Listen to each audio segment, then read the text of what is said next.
Okay, hello everyone. We're going to start gradually and gently to let people turn up.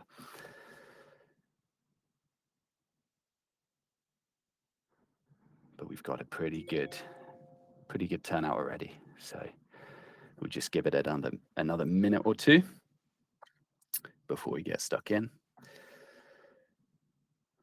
And while you're trickling in, if you like, feel free to drop into the chat where you're coming from,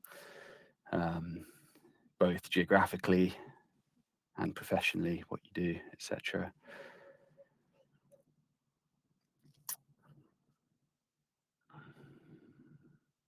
And then we'll get kicking off very soon.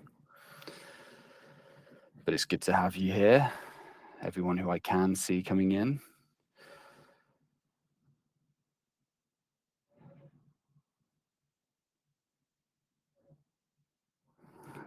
Good to have you here, Quentin and Andrew. Marcus too.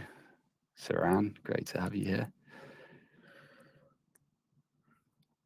Still got some people trickling in. Every time I look, there's a few more people, so I'm going to give it just a little bit longer. And then I'll get going.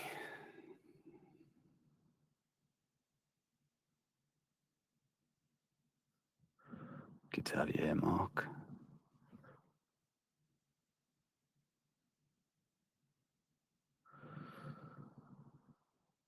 Okay, one more minute. It's tough, because I'm seeing every time I look, I see another 2 or 3 people. So I don't want to kick off and then miss a chunk of people. So just give it a little bit longer. If you can all be patient with me.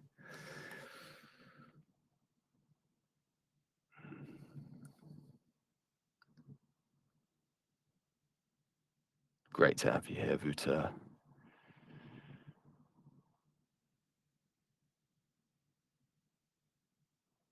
I think we've got a pretty geographically diverse audience as well. I already see Bavaria, Sweden. Not going to make any assumptions about anyone else. UK, but if you want to come in and share where you're from, what you're doing, feel free to drop that into the chat. Calling from Italy, but I'm Dutch myself. I wouldn't have guessed that you were Dutch with the name Vuta. Okay, I'm going to get going. Hello, Patty. Brilliant. Okay, so we've got pretty good numbers here. Hello, everyone, and welcome. I'm Jake. I'm the founder and COO of Flank. What Flank does is that we build agents for enterprise legal teams, and these agents pick up and handle routine legal work end to end. And my role today is that I'm just introducing the session for you all, and I'll also stick around to moderate throughout. Really glad to have so many of you here. It looks like we've got a good turnout, and it looks like people are still trickling in. So as you come in, let us know where you're coming from. And if you've turned up late, it's all good. You'll get the recording at the end. The title of the webinar, as you will have seen, is Under the Hood. At the point of the session is to basically give you a technical foundation in plain English of what's actually happening when people say AI or agents, because you're hearing this all the time. And it's a moving target. So because it's moving so fast, there is the risk you can feel left behind.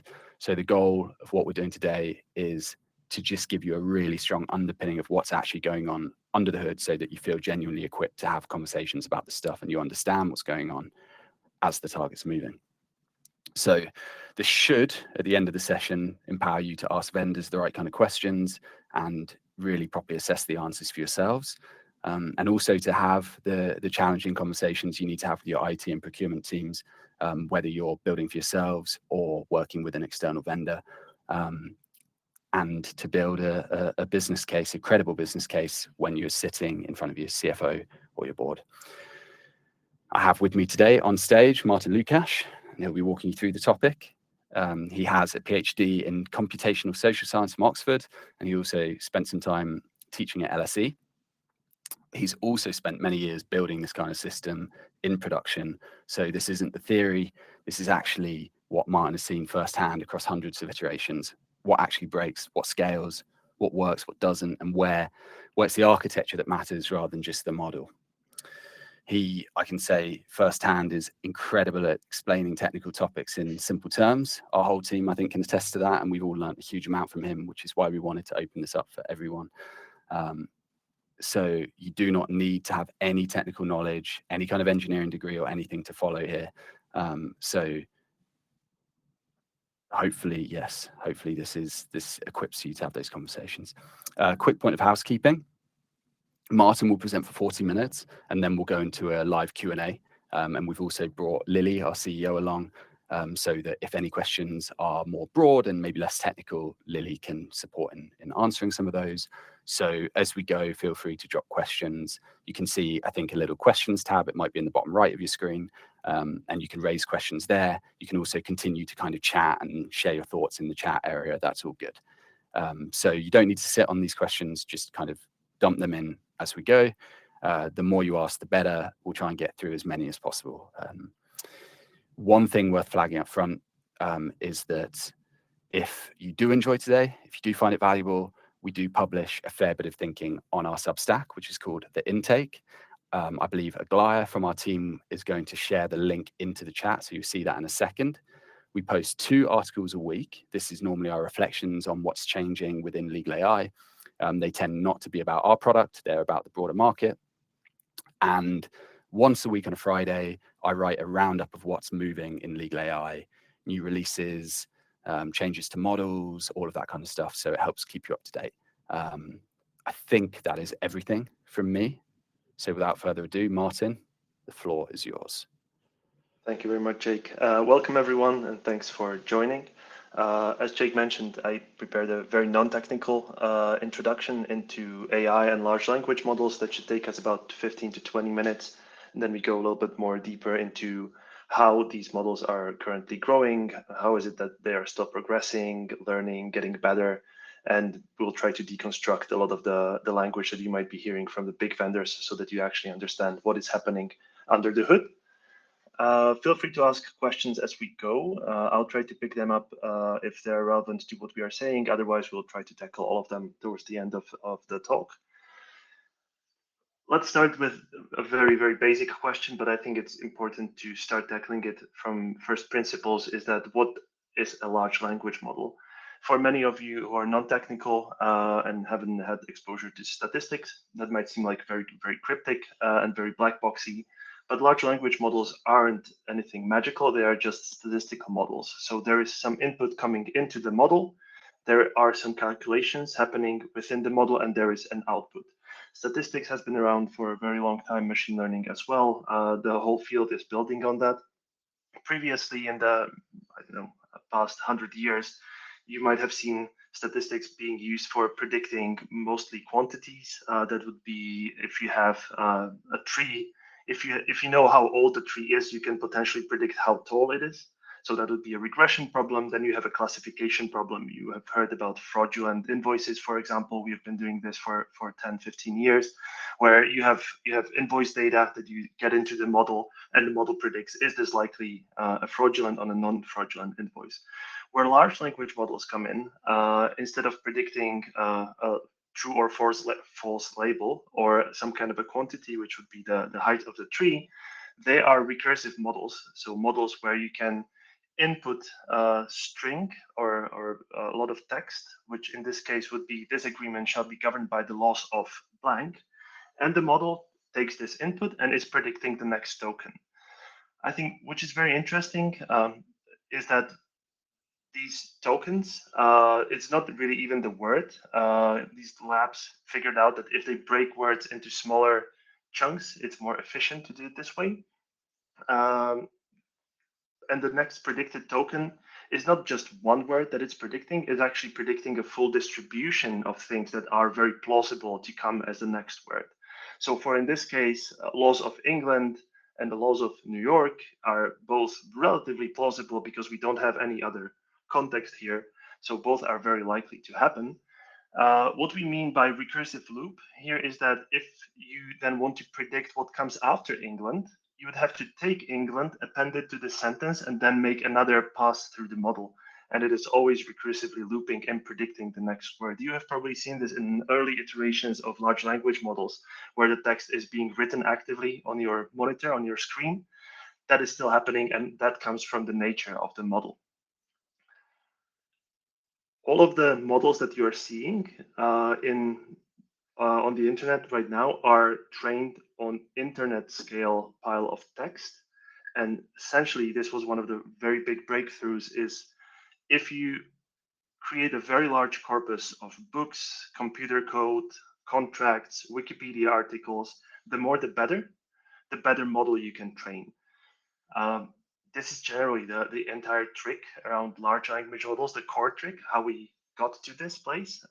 There's been a lot of research around this about a decade ago, when the first pioneers around the idea of this architecture started working on this. There's been research on scaling laws coming hypothetically with the ability of the models being more and more capable as you feed it more and more data, and the size of the model grows. And that is so far holding fairly well. So it is a very, very quickly moving research field. It's quite interesting to also say it out loud that we don't know much about large language models. We know a lot. We can train them. We understand how they work mechanically, but at the size that these models are today, it's very hard to try to disassemble them and try to give a very specific answer to a question: why did it predict England here and not New York? And that comes to the way how these models are trained. As I said, on the left, you have this internet scale text corpus, which goes into the first stage of training, which is called pre-training. This is the most expensive part of the training machinery or the pipeline, and one of the reasons why it's so hard to enter this business as a startup or as a new company, because you need millions and hundreds of millions to actually efficiently train these models. Today, it's almost prohibitive to train something from the scratch. At this stage, what it's actually doing is taking all the text you give it, chunking it into, let's say, sentences, and then it's masking one word from the sentence. And then the model is asked what is the missing word, and it makes predictions similarly as we've seen with England and New York. If it makes the right prediction, then it gets a positive reward. If it gets a bad prediction, it gets a very negative reward. And you just keep going and going and going through while you make several passes through the corpus. And that's what is called a base model. Something that we figured out relatively early in this whole AI hype is that these models can be potentially dangerous because if you ask it how to build a bomb, it will happily oblige, because somewhere on the internet there is a recipe for that, and it is the most plausible prediction that it was taught to give you. So people started thinking that this is probably not the best thing that we should be sharing with people, and hence the second part of the training pipeline, which is called post-training. And this is the stage where the models actually get their flavor. So they get their personality, they get their intention to follow instructions, they can decline harm. So if one of the things that people use post-training for is to make sure that if you ask the model how you should build a bomb, it would politely decline to give you that instruction. Similarly, personality differences are coming from this stage. So if you have ever experienced this kind of feeling where you use ChatGPT versus Claude, you can sort of feel it. It's harder to explain, but Claude would have one personality and ChatGPT would have slightly different one. A lot of the capability jumps comes from here, and also a lot of the stuff that we'll be talking about, like reasoning, tool use, etc., are ingrained during the post-training stage. There are three important consequences from how these models are trained that I think are worth it highlighting here. There is no real-time knowledge in these models at the model level, because as you've probably seen, the corpus is static, that's given. So if you train a model on that corpus, the model cannot change with things happening outside in the future. So it stays baked into the model, but it is not updating itself. This is actually also one of the biggest frontiers of large language models, is to build models that can internally modify the weights, the things that are producing these calculations by observing the real world. And it is very, very challenging. Second important consequence is that there is no database lookup. So model on its own doesn't have any capability to retrieve facts. What it in fact did is it took the very, very large corpus, which is petabytes of data. So that's so much data that all of our laptops combined couldn't probably carry all the data, which got compressed into something much smaller, which is the large language model. And the model can very, very plausibly reproduce patterns that it has seen in the model, but it is a lossy compression. So that means if you ask it something very similar as it has seen in the training data, it will reproduce a very plausible answer, but it does not necessarily mean that it is truthful or it is factual answer.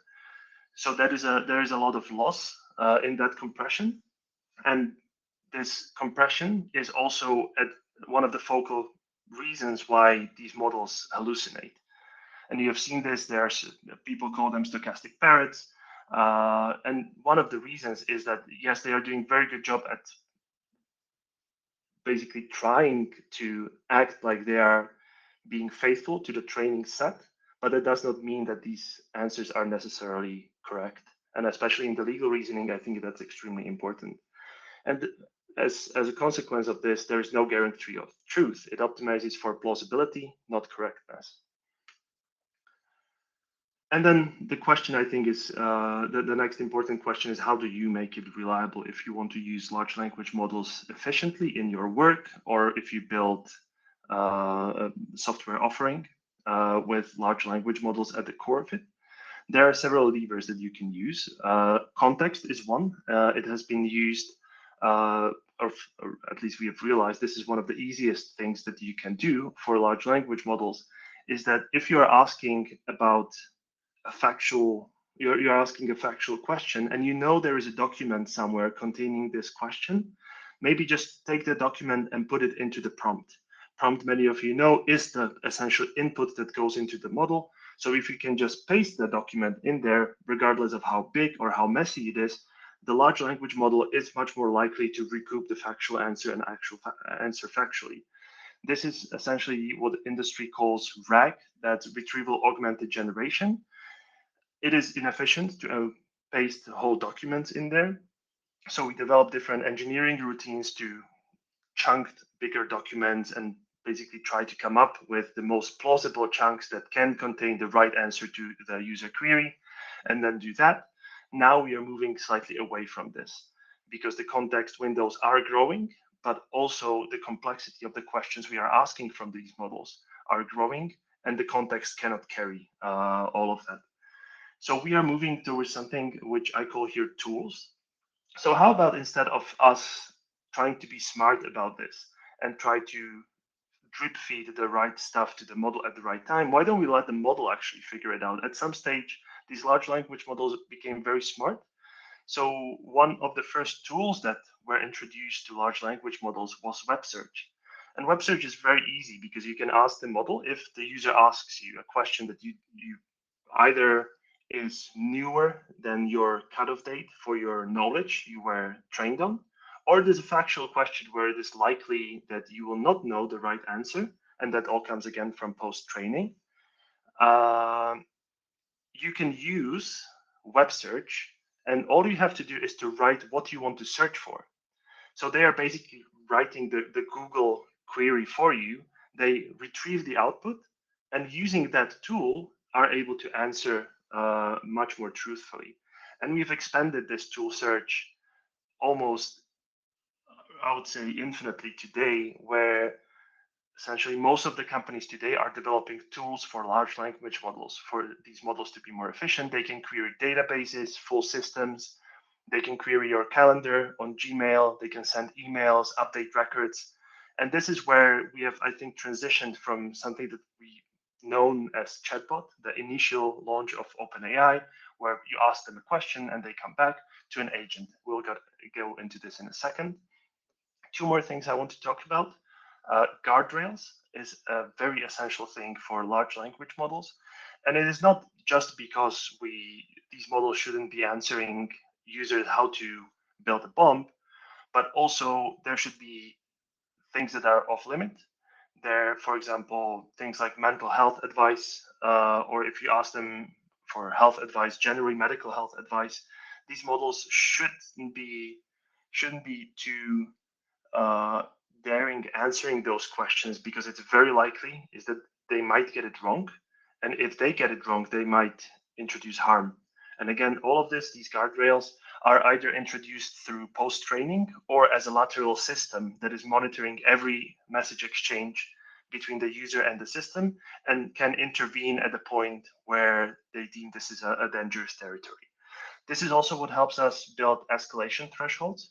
So guardrail can be a separate system that is watching everything that the system is doing. And if there's a lot of uncertainty in the system, it can intervene and escalate to the human or to another system that is then taking care of that query. Escalation is the last thing that I want to talk about here, which is human in the loop. I think this is really interesting territory, because we are, as societies and as businesses, still learning how do we operate side by side, humans and AI. This conception and our understanding what AI can do today and will be able to do in the future is changing very drastically. I think in the beginning, with the theoretical research I mentioned, very often you hear words like AGI. AI will just simply become much smarter than all of the humankind combined, and then we'll have a very different set of problems. But generally, where we are today is that we need to understand and build systems where AI and humans can work together in a way where AI executes where it is confident it can execute flawlessly, and for exceptions or flagged risks or anything else where it is uncertain, it can clearly delegate to a human that is then providing the right output and the oversight over the model. Now, I have a question here. Is there any fifth wrapper or approach you see in the future? Let me see. I think there is so much we don't know, and there will be. This would be, I think, the frontier right now to come up with what is the next thing that can help us leverage and get more bang out of these models. These models are absolutely incredible, and I think we don't yet understand, even at the current capability, what we can get out of them. And it's very interesting that a lot of that discussion often comes to AGI and these very lofty goals, because that's how the AI labs are dictating a lot of that discourse. But I think even at the current stage and level, we can already get a lot of economic and business value out of these models as they are. And that would be through more wrappers and more harnessing around them. As I mentioned previously, what I find very useful is to think about something like a capability ladder. At first, we had a chatbot experience, and I think we all tried the chatgpt.com when it came out, and it was all very interesting. But as you will see now, a couple of years later, that it was actually a very constrained experience. You ask a question and it answers, and that's basically it. And you can iterate and loop as many times as you want. But at a certain point, the return on this is actually lowering. So that's when we introduce something that would be called a co-pilot version of AI. And I think Microsoft was very good at jumping at this relatively early when it tried to embed large language models in their existing offering, Microsoft Word, Excel, etc., where it would get the context of the document, and ideally, based on the user query, would be able to do stuff in that document or sheet that it is seeing.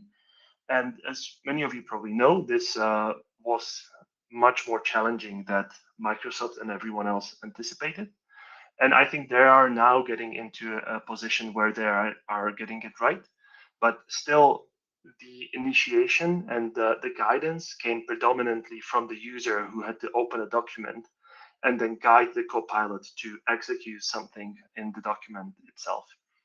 And I think we are going to the third stage right now, which I called agent or agentic, where it can execute multi-step work and be initiated by different triggers from the world, like an arriving email, then execute as much as it can, being observed by a guardrail, for example.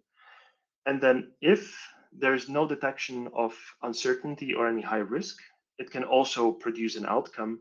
If there are any questions or any human in the loop required, it escalates to a human, which then receives, or who then receives a notification, which is then injected back into the model, and it finishes the work on its own. So it is a very different model from initiating the conversation, from doing the work, and where does the human sit in the whole workflow compared to the chatbot or copilot experience. Why models keep improving? You see, I think that I saw an interesting statistic that the time to release another model is shortening. So there are way more releases these days than we had a year or 2 years ago, and they only counted those that are actually meaningful. So if the model isn't improving on any of the benchmarks, they wouldn't count it. It's mainly due to these four levers. Scale is still an important bit.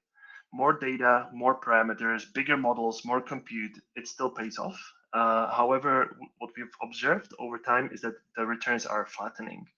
And when they started flattening a little bit, people are proclaiming it's the end of AI and it's all a bubble, it's not going to work. But then something interesting happened. And that's the second box here, which is called reasoning. People realized one important thing that boils down to the recurrent loop that I talked about earlier, is that it's making one prediction at a time of what the next word is, but it doesn't have any space to actually reason what the next token should be.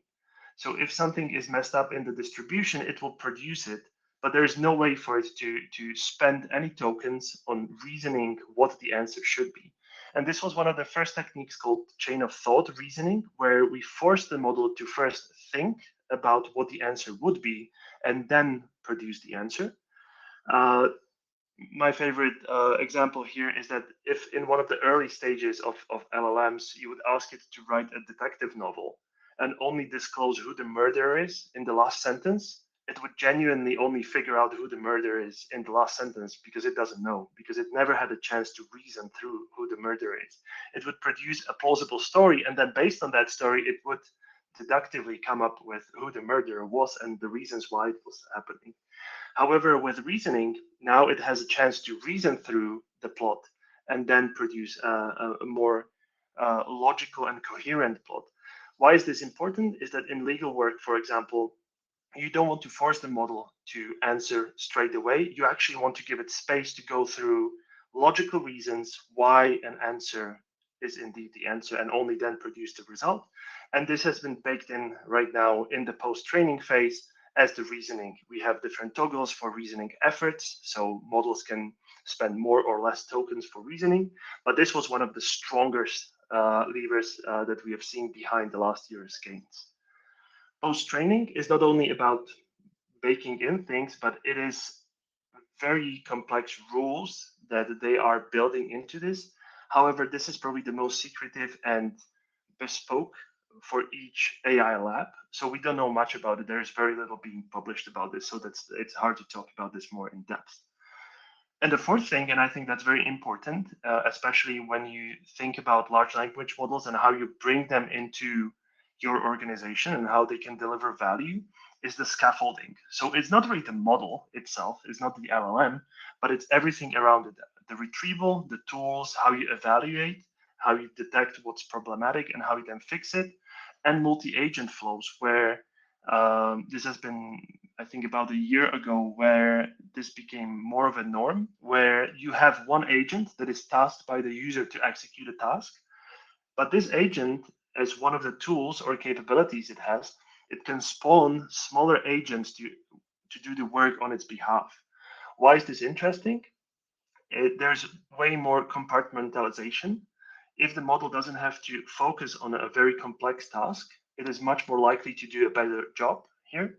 So much more smaller models that produce answers for the big model to then give a much better answer was another important lever, especially for legal. So maybe let's maybe go through an idea of how what happens if you ask a general purpose agent to review a contract. So we have the powerful model. So that would be an LLM, a handful of general tools. It can read the document, it can search through the document, edit, comment, and you point it at a document. And I think it works. We have all seen the demos. Many of you have probably experimented with Claude Cowork or Word plugins of different sorts. And it does a relatively impressive job, especially in demos, until you actually start looking under the hood and understanding what the agent is actually doing. Something that we have observed when we are experimenting with many of these tools is that it's burning a lot of tokens and effort, not reviewing the document, but doing a lot of the work around it, which I don't think it's great because it is reviewing documents non-systematically. So it would see that it has access to a docx document and it would try to unpack it, try to read the front matter just to give it an understanding of what the document is about. Then it would probably read the last page just to see where it ends, whether it's cut off, and then it would jump around trying to review different clauses, sections, and provisions, not in a very fixed order. The problem is that by introducing this kind of a messy system, it can either forget some provisions. So there is no ledger that it's keeping about, okay, I've seen this, so I don't have to look at it. And another problem with these models is the stochasticity behind their answers. Not when they are producing the next token, that is fine. But especially as we introduce reasoning, what can happen is that sometimes it can change its decisions about whether a clause or a section is compliant or a non-compliant given your playbook across different runs, which I think is very interesting. And again, this is not a criticism of LLMs or any of the existing general purpose vendors. It is a fact that these models are general purpose. So the model you would be using for reviewing your third-party paper document is the same model I would be using for writing computer code, and it's the same model that our designer would be using to design this presentation. And I think that is one of the potential problems. These models were not designed to do one thing. It is a feature. We are going towards very, very smart and large models, but also many of these small quirks come up to the top when you ask it to do relatively complex work. Is it the same model, Claude, for legal uses? Yes, it is. As far as I know, Anthropic did not release any specific model for legal work.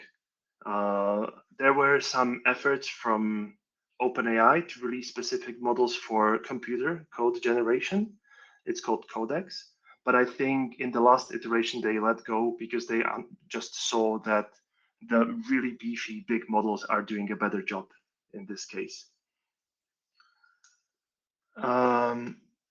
Let's see, there's one more question. Since there might be a lot of tools to work with, the document, list, tables, etc., how do you define which tools should be accessible by the LLM initially and which should be lazy loaded?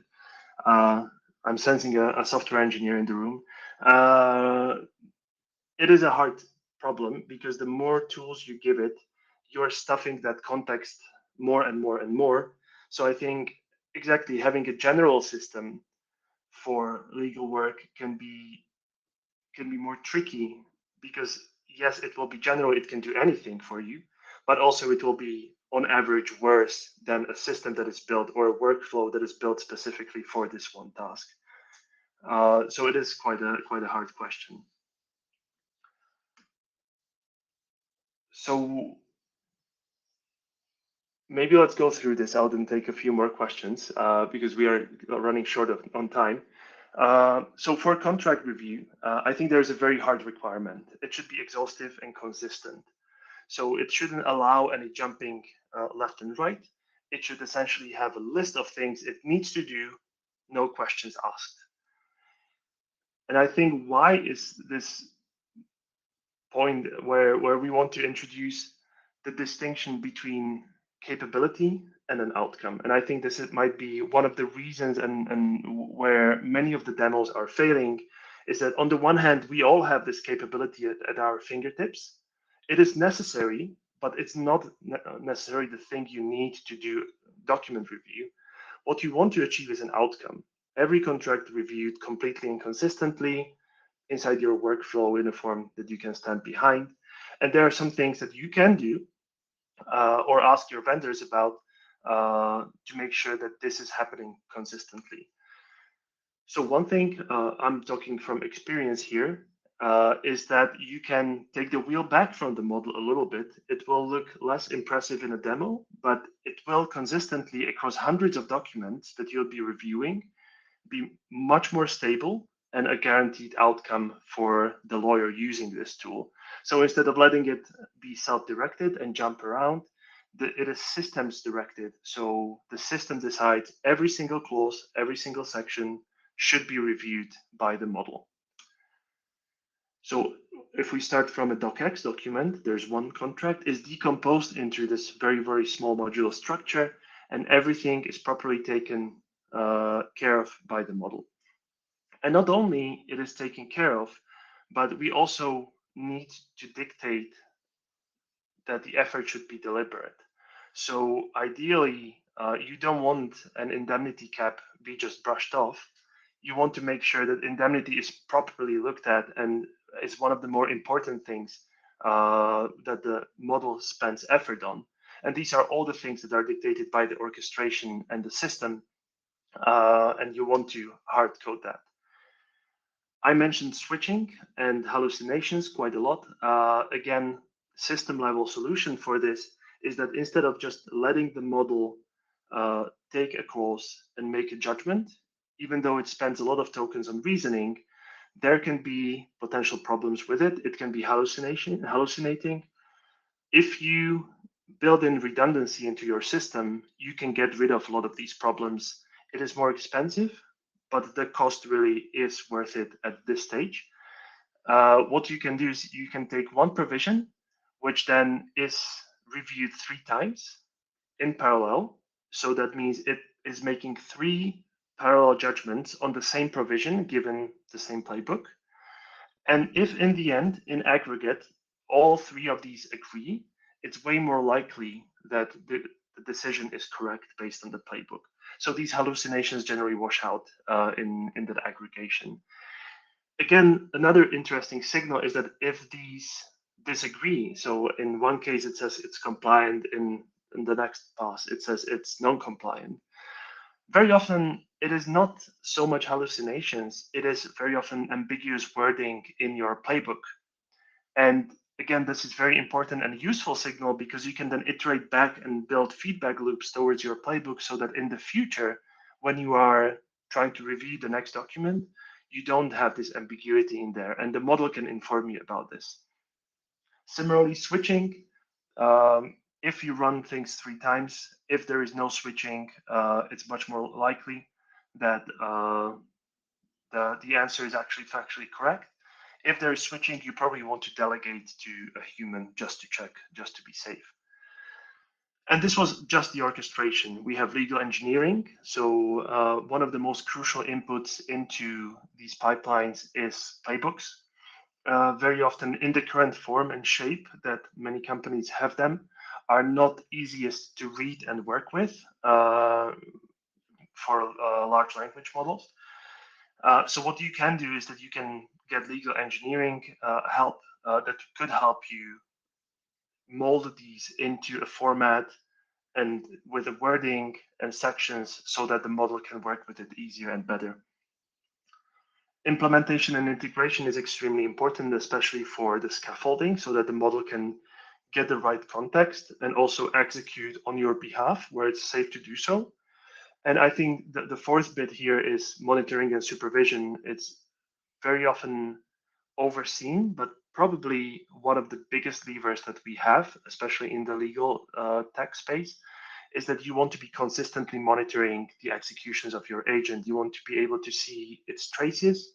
You want to see where it is surfacing any uncertainty, and you want to use your supervision, so whenever there is human in the loop, as a signal to refine the system itself. The system is not learning in a sense that we would be modifying the underlying model. We are not training new models per se, but you are extracting signals that you can then inject into the future generations and reviews and analyses so that the model doesn't make this mistake again. So maybe just to start wrapping up a little bit, what we actually want to build is not, or what we want to do is not to modify the LLM. The LLM as a technology is incredibly capable, and there are reasons for it. But what we can do is that we can build a system around it that makes reliability a feature that you do not only hope for, but it is there by design. So, for example, completeness, everything is reviewed every single time. Consistency, if one contracts come in, it's the same review, same calls. Due to redundancy, for example, we try to suppress hallucination. They should not be a problem at this day and age anymore. And then also something that surfaces very often is that a lot of legal work is done in Word format, which is inherently a very messy format. And formatting is very important for the optics and for legal branding and branding of the companies that we are working with. So we want to make sure that the tooling is developed so we can change these documents in a way that doesn't break the formatting. If we are inserting a red line, it should be nicely formatted, it should make sense, it shouldn't break, it shouldn't mess up the rest of the document. Again, this is not the model. This is, again, a lot of the tooling that we are developing around the model. And I think the formatting on the right, this is what I mentioned. I'll skip that. But on the left, where I want to almost finish, is that the coverage and consistency are probably the biggest features here. So we need to bring judgment in close to the model. And especially in situations where the playbook is and remains silent, we want to make sure that the system that we have built is able to escalate to the human, bring the human in, get the judgment out of the human, and then inject it into the system itself so we can keep looping and improving as we go on. So maybe just to come back to the initial framing of this talk, any tool, even a great one, gives you capability. We all have access to the same model, so I don't think we are competing there with anyone. That is table stakes. But what we are talking about is an outcome. In the end of the day, we all want an outcome. We want a good document review. We want objections handled. We want the properly drafted document that we can send to the counterparty without any stress or trepidation. And that is mainly achieved by orchestration, proper legal engineering, integration with external and internal systems, and supervision. And I think that's where the big difference lies. Thank you very much, Martin. And thank you for all the questions that were coming in. I know we addressed some of them. Lily, welcome to the stage. This is Lily, our CEO. Hi, everyone. The original mastermind behind Flank. So where do we want to begin? Maybe, if you don't mind, I'm going to work kind of back to front. There's this question that's coming from Russell Sanchez in the chat. I'd quite like to take that. Because we're fairly short on time, we're going to just give these 1 or 2 minutes each, because there's a few questions we want to get through. Please, if you've got questions and they're coming in, please, if you have questions, keep them coming in, and we'll continue to prioritize. Anything we miss, we'll try and follow up with. We'll do our best. I'm not sure how yet, but we will. So Russell said, if the future is AI evolving to a stage where we rely on it to undertake tasks as opposed to helping us, so if we consider autonomous agents, that trend continues, I believe is what you're saying, Russell. If the first stage capability of AI not 100% or within acceptable margin of error in terms of understanding data and the context, how and who will quality assure that the next step, this agentic paradigm, will be correct? And I wanted to tackle this because it's something we care about a lot in this team. Martin talked a lot about the gap between the tool, whether it's Claude for Legal or any other tool from any other vendor, the tool and the outcome. And what Ross was talking about here is if you're giving the responsibility of an autonomous system for an outcome to an autonomous system, how do you govern it and ensure that it meets the standards that are required? I think the answer to this, we believe, is the same answer to what does the future of the legal profession look like. I think we are moving in many different knowledge verticals towards supervision as a critical role. So in our system, for example, we have this broad system that uses all of the different LLMs, and it's all wired up, and it's got the orchestrations, and it does doc review and everything else. And human checks are a component of that system. They're not an afterthought. It's not like the LLM does all the work and just throws it to a human, and then it's a human lawyer who just works like they would anyway. Instead, the human is continually monitoring the agent. The agent is trained to escalate anything that's high risk or that it's uncertain about. And supervision then becomes a critical component of that entire system. It's not an afterthought. So in short, I think the answer to that question in my mind is the role of legal supervision is going to become one of the most critical roles.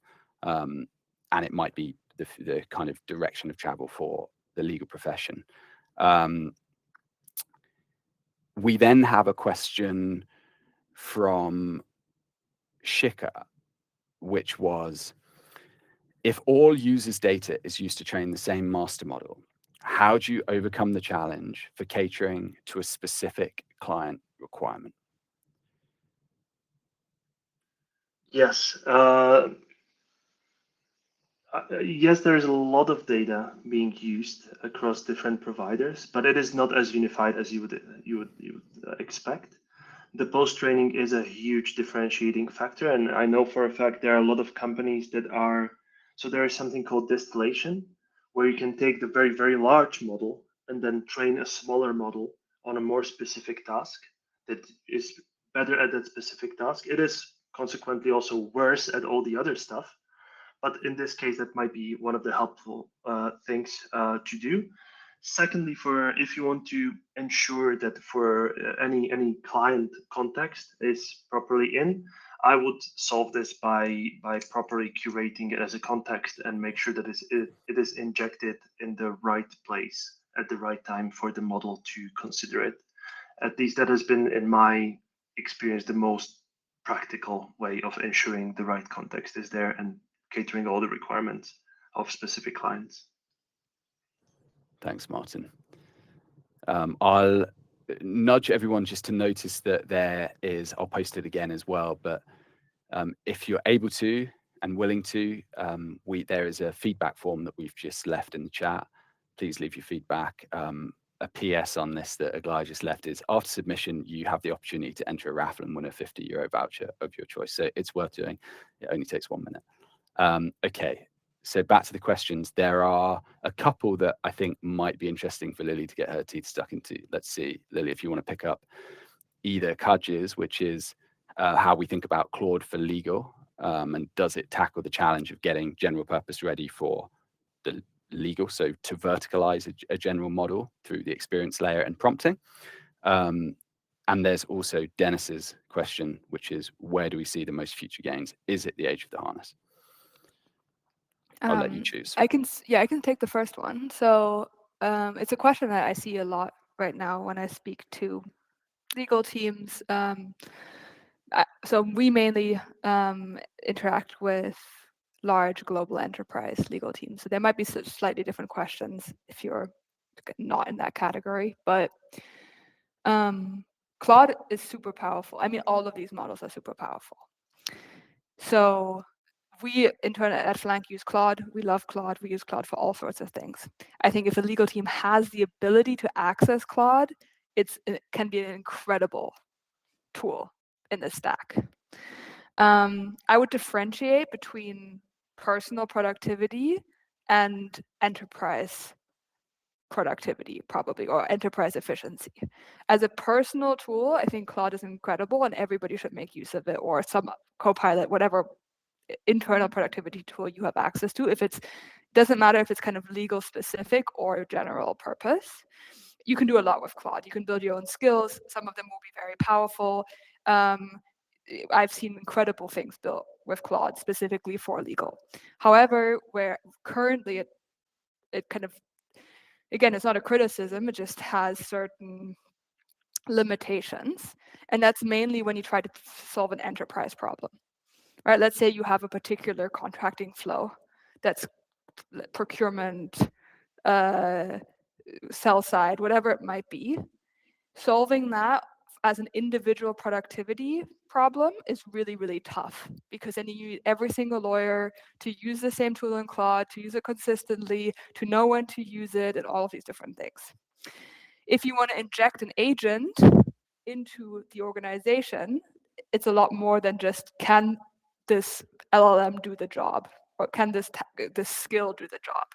And then it goes back to what Martin said. It goes back to, how do we properly integrate this into the organization? Does it sit in Outlook? Does it sit in ServiceNow? How do you properly integrate it that the agent is able to pick up requests as they come in on an enterprise level, not on an individual level? And secondly, how does supervision work? Right? If you're pumping through 8,000 contracts reviews on an enterprise level through an agent, supervision becomes critical. And again, it's not individual productivity. No one's using it like you would do with Claude. So I think that's what I would differentiate. So I would actually not say that one is better for the other. It completely depends on the use case that you're tackling and the outcome that you're trying to achieve. I think that quite nicely flows into Dennis's question, which is where the greatest future gains are coming from.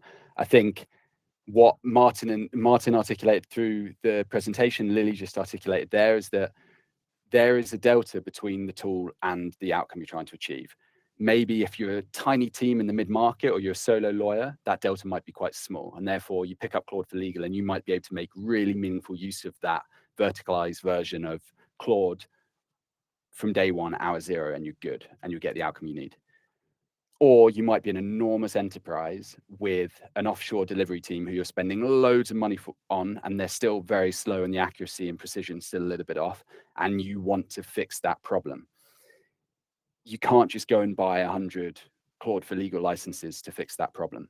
That would just be tooling a lot of humans, which is the existing bottleneck, be tooling them with a tool that it requires anyway a lot of work to make it even fit for purpose, never mind integrating it into all the systems and everything else.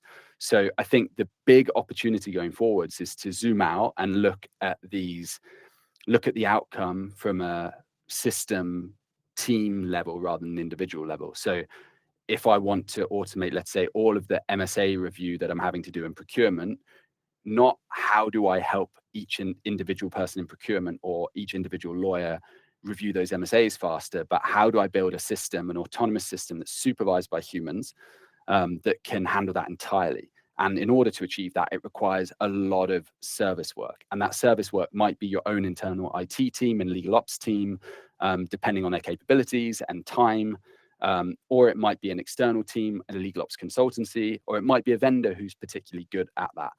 And I think Claude is, the models coming out of Anthropic are so incredible. And the productization of it, honestly, Claude for Legal is amazing. Like these are amazing products and amazing models. I think it's so good that the next major opportunity is going to be organizations that specialize in the service element of it, of actually taking that and diffusing it through an organization and accelerating the diffusion of AI through enterprises. As Martin said halfway through the presentation, even LLMs don't get any better now, the kind of automation we can see in enterprise is still going to be incredible. The potential is like we can't even imagine what is possible just by orchestrating the LLMs we have today properly and integrating them properly. And I think we've already seen that in the last 3 to 6 months with the explosion of agentic. So I think the short answer would be service work, going back to that human element and bridging the gaps between the tool and the outcome. We're running pretty short on time. Again, a reminder, if you're still here and you want to give some feedback, please jump in. I'm just having a look back at those questions because there are some technical ones. Martin, is there one you'd like to pick up here? Because I think there's a couple of technical ones from Andrew. Let me take a look.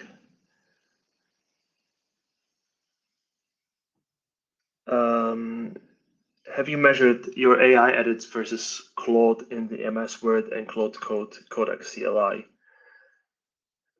Not exactly, but yes, we are benchmarking very actively. And to be honest, this is taking a lot of my time and an effort of my team to make sure that everything is handled properly in the Word format. I noticed that the tooling that Anthropic is providing to Claude plugin in Word, MS Word, is really, really good. And it is doing really phenomenal stuff there. However, the same failure modes that we are seeing around formatting, especially for inserting fresh text, is still persistent. So even though they've made it better through tooling, I think a lot of the challenges are present there. Claude Code and Codex CLI, I would expect to be very similar level. They would probably operate on the, for others, OOXML is the format that is under the hood for any Word document. And what these models are doing is that they are writing patches. So they will tell you, find this in the code and change it for this. But very often the match might not be perfect. It might break the document. So there are a lot of technical challenges around this. But I've noticed some improvements in the plugin.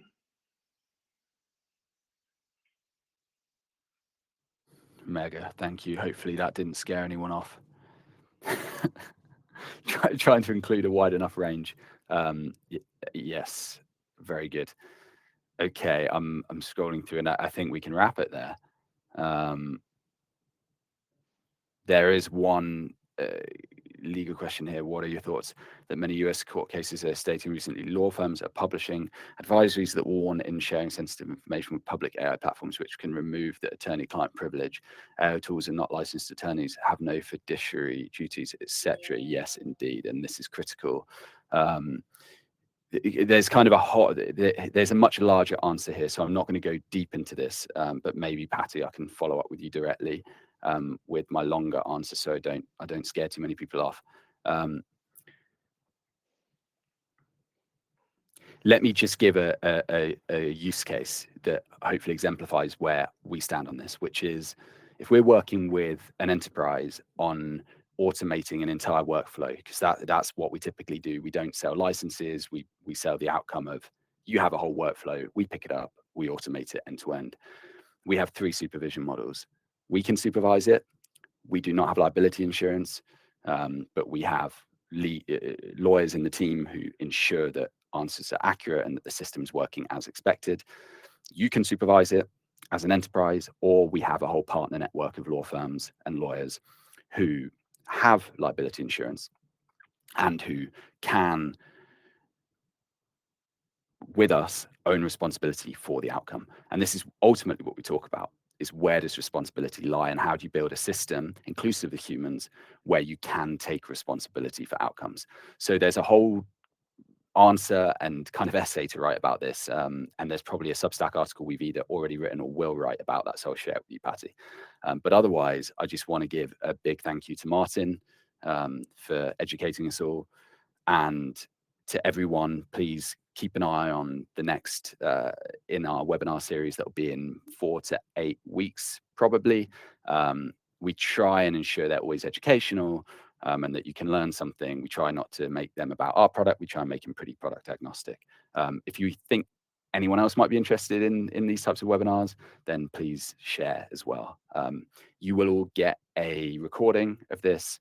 And yeah, it's been a joy. I don't know what else to say. So if Aglaya from our team wants to nudge me on anything I've missed, she'll do that. But otherwise, I'll just get a pat on the back, I think. There we go. Very good. Thank you, everyone, and have a great rest of your evening. Thank you, everyone. We'll end the event now. Thank you.